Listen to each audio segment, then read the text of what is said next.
Can everybody hear me? Yes. I would like to thank Dr. Lynch for inviting me here for sharing my research here. And I'm a graduate student at UConn, PhD student, and working on my dissertation right now. And I also work at Yale Cancer Center, 8th floor in multi-specialty clinic. So this is my research. Let's see if I declare no potential conflicts or any financial support for this. And I do want to acknowledge that I would like to especially thank the family, the Vita family, who gave me permission to their pictures to use in these slides. So structure of my presentation here, giving you those who are not familiar with pediatric or childhood cancer survivorship or general literature. I just want to give you a little overview and talk about a little bit theoretical background on post-traumatic growth and explain the methodological steps that I did on narrative synthesis and summarize my findings on positive effects of cancer on not only children but also survivors, families. So the topic that I've been working as my dissertation research recently published in Pediatric Journal of Oncology Nursing, and it's on the current issue before they pulled the September issue. And if anybody is interested in this topic, can access from the journal. So as a starting point, when I start doing the literature review, I find out that before 1980s, children with cancer, they were almost to die, and their survival rate was between 30 to 60%. And once they diagnosed, their survival time was 3 to 6 months. And the most common acute lymphoblastic leukemia, or ALL, was the most common in 3 to 6 months after diagnosis. So when I looked at the literature, bulk of the literature at that time was covering, including media, was death and dying and have to prepare families and they have to comfort the children. Survivorship was not familiar at that time. So in 2004, major clinical trials group, they were these bottom ones. They were independently doing research, but they were not sharing. And in 2000, they merged and became the nation's biggest clinical trial group. And they gave a new title for Children's Oncology Group, basically COG. And when I was working in pediatrics, we followed their protocols. As a result, there was a stunning improvement in childhood cancer survivorship statistics, and not only clinical level but also psychosocial studies improved, and now more people were living. And I updated my slides, and currently children under 15 years of or 0 to 14 survival rate is a 5-year survival rate is 80%, and 10 years survival rate is almost 75%. So my context of presentation here is illness-related crisis challenges people's worldviews and values, and struggling with these challenges sometimes bring people goodness and positives, and they reach full potentials and they realize that there are some personal capacities that they wouldn't do before the illness. So before people staying here and before I lose you, I just want to put my take-home messages that dealing with life-threatening illness may serve some positive outcomes, and individuals who went through childhood cancer, they get to know themselves better, they self-renew, and they spiritually, personally grow out of the experience, and they achieve higher level psychosocial functioning. So in 70s and 80s, there was a common psychosocial concept, either attribution theory, comparison theory, or assumptive world theory was taking place, and more research was circulating in the literature about how individuals, starting with this naive worldview that they feel like they are indestructible and the world is good and something happens to others but not them. And when something comes as a crisis and their worldview has never been challenged before, questioned now, they realized that the current reality is not compatible with their inner belief system.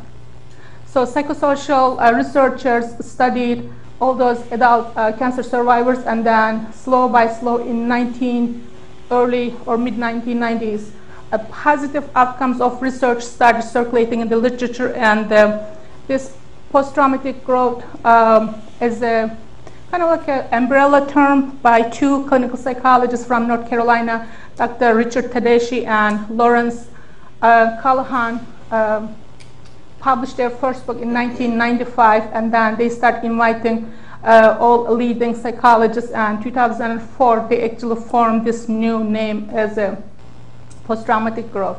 And mainly post-traumatic growth is really individuals struggle with this current reality, and they try to understand why it's happening to them, and their challenge actually what makes them grow. And most of the literature, they try to measure individuals' positive outcomes, and these 5 domains of post-traumatic growth actually published, and Richard Tedeschi and Callahan, they state that majority of individuals who go through not only cancer but any life crises, those who develop this new phenomena, post-traumatic growth, they come up with, they appreciate the life, and they change somehow positively. They feel warmer, and they have this intimate relationship toward their loved ones, mostly in the family and the friends, and they feel like they're strengthened. And recognition of these possibilities actually and the spiritual development make them heroes. So the topic that I have been working on is a graduate student at UConn, and it has been 3 years ago I studied, and I wondered what kind of positive outcomes in the literature, and all the positive outcomes were coming from the adult cancer survivors. And after doing a narrative analysis or narrative synthesis, the paper that has been recently published in Pediatric Journal of Oncology, and research design was recently developed by British health psychologist researchers, and it's called narrative synthesis. It's actually a new version of systematic reviews. So it was a guidance, and the techniques and tools, they were developed by these British scholars, and it was published on Center for Reviews and Dissemination. And they gave me initially their blueprint to work on before they published.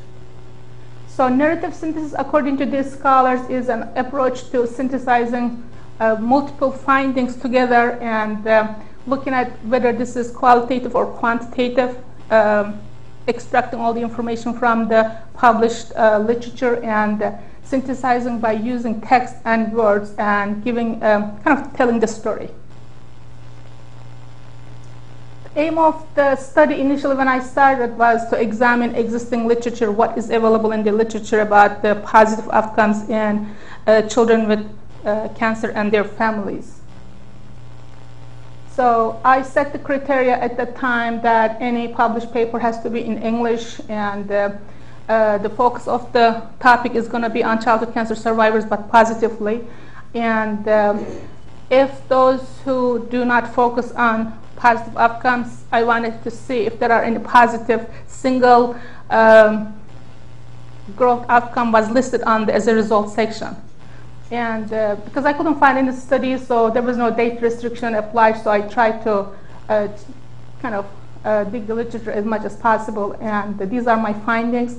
There were 35 studies, primary studies, conducted from 1975 to 2010, and 30 published. Because I couldn't find, I had to go back to dissertation articles, and 5 doctoral dissertations came. And when I categorized them, quantitative, qualitative, and some of 3 of them were mixed studies. So I have so many slides, so I'm going to skip fast forward. And in order to give you some gist of the studies methodology section, I just put some slides. So most of the extracted information was from almost close to 2,100 childhood cancer survivors and the parents, and some studies only labeled as parents, but they didn't divide whether mother or father, and they used healthy siblings for control. And all those conducted in 9 countries, and looks like U.S. is the leading on psychosocial oncology research. And these are the techniques and tools that in narrative synthesis the guidance provided. And I just put this one just to give you an idea that these are like a code books that I extracted all the information and I divide them to qualitative and quantitative, and this is the methodological characteristics of the studies, and you can see, and then the second one is the demographic characteristics, and I extracted all those children, how long they have been off treatment, and whether type of variety of positive outcomes that they reported on those studies. I extracted, again, I only focus on the positive outcomes. And when I put them together in a code book, and then almost like in a team, you can imagine those who are not familiar with qualitative research, you extract information from the primary studies and then put them in almost like a container, and then all those individuals are telling you that life is precious. You just put in one container and put it, life is precious, and then if the patients are telling you that the illness brought my family closer, and then you just put on family category. So this is Atlas TI software that I use to extract the coding purposes. And then this is the outcome of all my methodology section, and this qualitative section, all the primary studies, I put them, and then this part is the research question about what is available in the existing literature, and then focus was on the positive outcomes of the research, and then this red section of the total 35 studies that I found, and then I again categorized qualitative and quantitative, and then I coded them for qualitative studies.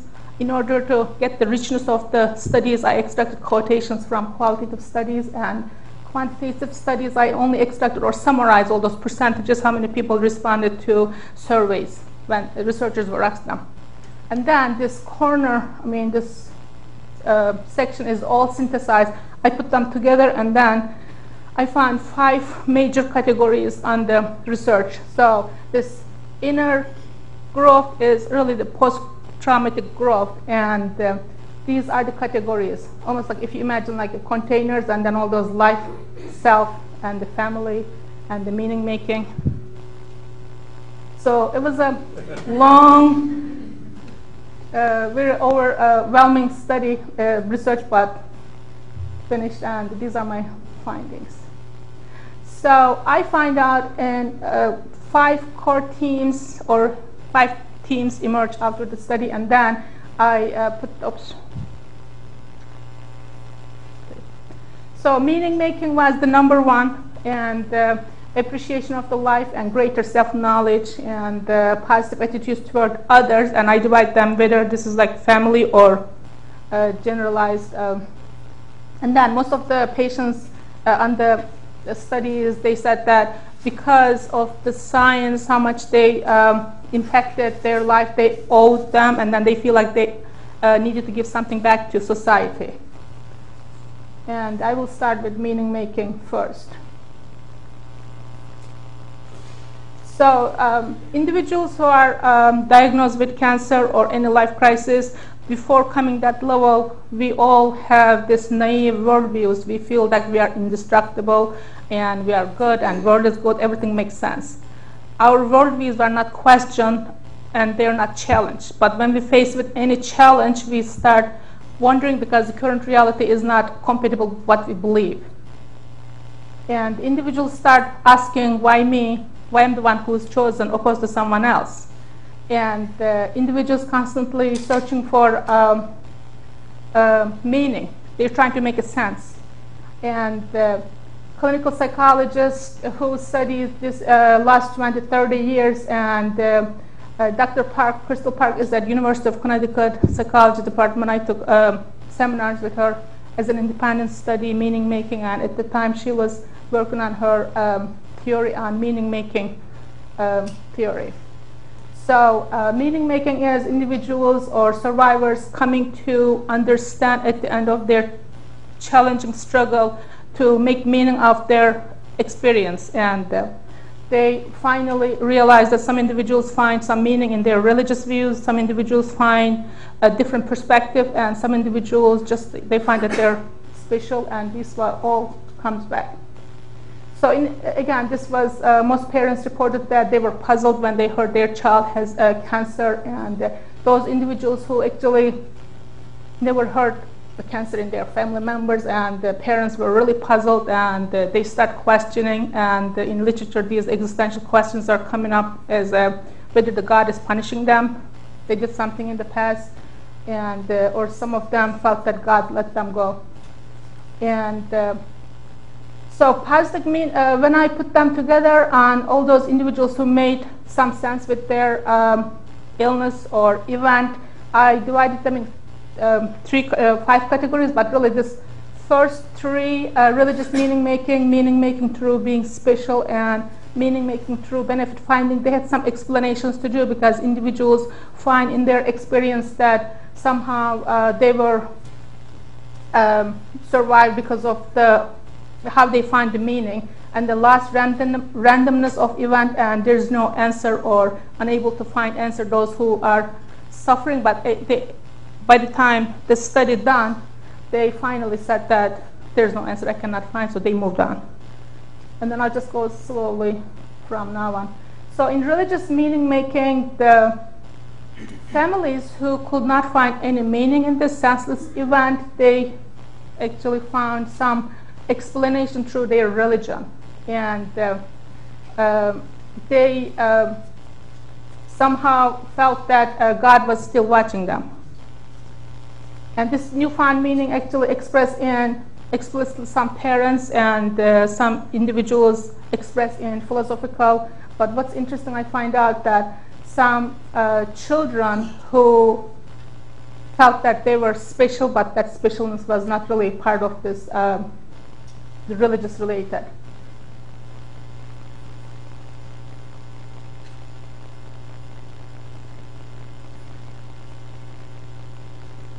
So some scholars in psycho-oncology felt that sometimes religion actually helps those individuals as a ready-made interpretation when they exhausted all other meaning, they couldn't find any understanding. So they actually, the religious as a formal institution or frame of reference helped the families get through and move on. And this was very common in effects of religion, and positive psychology books usually mention about how religion is helping individuals move on and survive their events. So some families, and most of the time, some families actually, they went through and then they keep constantly asking why me, why my child, and why us, not someone else. And at the end, when they come to the treatment finish, but they just realize at the end that so much goodness, positives came out of this experience that they no longer searching why, but they realize that so much friendship and the benefits they gain from this experience. And again, children who survived this, they did not have any religious interpretation, but they felt that somehow they were special, and whatever life force was controlling that and survival, they were saved. And some individuals could not find any meaning. At the end, they said, there's no meaning, I cannot find any, so they move on, but they solve that with their own meaning making. And some individuals who are, this comes from the quantitative usually research, and 72% of the survivors and some mothers and some siblings responded to a questionnaire that it's just a random event, we don't really know, we have no control over. So the second category, I find out that appreciation of life, and those almost majority of cancer survivors and some parents, they all said that once what they went through, they appreciated life. They didn't really appreciate it before. And one survivor, I interviewed 7 childhood cancer survivors for my dissertation the last 2-3 months, and one one survivor said that when everything is taken away from you, you really believe that you're going to lose your life, and that becomes so real that you start appreciating every little moment. So you appreciate your family members who help you, and life is so precious and we don't make any plan for future. It doesn't make sense because we only live for today. And so individuals faced with trauma tend to experience increased sense of vulnerability. This was also in the literature showed about the paradox of crises, and not only those individuals who experience this positivity, but also they consciously aware that their vulnerability. The children that I interviewed, they all said that they lost their reading comprehension, and they feel so aware what they're lost, but also they're aware what they gain from the illness. And most of the people appreciate being here, and for now, they said. And most of the survivors also mentioned in the not only the literature, but also when I interviewed them, they said that they appreciate every single moment with their family members, and instead of one mother said, instead of getting through the day, going to the library, going to park, and now we plan everything, and everything makes sense, and we try to be with our loved ones, and everything, life is precious and it's very short. You can lose in any minute. And this acquired new philosophy was actually found in some parents and most of the childhood cancer survivors. And when I asked my own study whether their belief system changed and what they learned from their illness, and they all said that their belief system, whether they gain new perspective, for those who believed in God, they said that their belief system actually strengthened with God, but mostly they said that they now look at life differently and they feel they're enlightened, and you can lose your life in any minute, they said. And this was the description of the individual's beliefs and perspectives, and the previous worldviews all kind of they renewed, and they no longer feel like they're naive. They really learn how life works. And the majority of cancer survivors and some parents believe that they always consciously living their life, and they're no longer holding. If they want to give a gift to someone else, they don't wait for tomorrow. They just go ahead and give, because they said tomorrow is nonsense for us. We just live for today. And this part also, the new values and priorities, part of appreciation of life. And when individuals, I remember one childhood cancer survivor I interviewed, he said he had stem cell transplant, and he had 3 times survived his cancer, but he was in the hospital, and he said, well, I'm in there, I'm the lowest point, and I was so depressed, and I never thought about taking my life, but those questions are coming up, and why me, is there any worth living? So it was like the lowest point of those, at the time, lowest moments of his life. And then when I look back, he said, I wouldn't change any word what I have experienced. Those experiences gave me a strength, and I learned so much, and I'm enlightened, and now I feel more what's important to me. So instead of living for societies and other expectations, they just want to experience their untapped potentials and what they have found. They want to do a lot of things in their life. And this self-knowledge or self-discovery was the biggest in the studies. Almost every paper I read, they were mentioning that how much cancer actually improved their life, and they became a better person. And when I interviewed one nurse who had Hodgkin's lymphoma, she said, I actually provide better care to my patients because what I learned and what I have become because of my experience, and I feel much better, and I can link and connect with the patients, and cancer makes them a better person, and they truly enjoy this betterness. And this grow up faster also was the biggest, probably. I had like pages and pages. I was trying to compact them together, and most of the individuals said that they live these 2 different social realities, and one moment they're in the playground, and then second day they're in the ER or in the hospital getting either Broviac or Portacat or getting treatment while they're seeing other children dying. And they said they didn't have a choice, but they grew up, and the children whom I interviewed, they said that because of this grown up faster, they feel there are some disconnect between their own peers. They feel more mature, and they don't understand. Sometimes their friends are kind of focusing on all those hairdos and nonsense stuff. They said, but I'm telling them that at least you should be thankful you have a hair.